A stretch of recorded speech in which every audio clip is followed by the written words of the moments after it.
اللہ تبارک و تعالی جس بندے کو کوئی نعمت دینا چاہتے ہیں اس کو دعا کی توفیق عطا فرماتے ہیں۔ جس چیز کی طلب ہو اس کے لیے دعا مانگنا شروع کر دیتا ہے۔ تو یہ اس بات کی علامت ہے کہ اللہ اس بندے کو نوازنا چاہتے ہیں، اس لیے دعا کا اہتمام کرے۔ بعض لوگ کہتے ہیں ہم سے دعا نہیں ہوتی، ہم ہاتھ اٹھا کے دعا نہیں کر سکتے۔ یاد رکھیے، اپنے دل میں عاجزی پیدا کیجیے، اپنے آپ کو اللہ کے ہاں سوالی بنائے۔ ہم ہیں محتاج، ہم سر سے لے کے پاؤں تک، پیدائش کے دن سے لے کر موت تک اور آخرت میں ہم محتاج ہیں۔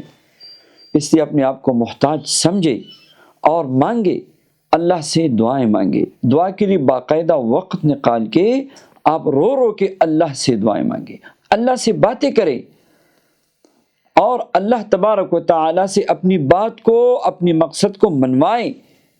اللہ خوش ہوتے ہیں، جو بندہ دعا مانگتا ہے اللہ اس سے خوش ہوتا ہے۔ دعا ہی ایسا عمل ہے کہ آپ چاہے آخرت کے لیے مانگیں تب بھی عبادت ہے، آپ چاہے دنیا کے لیے مانگیں تب بھی عبادت ہے۔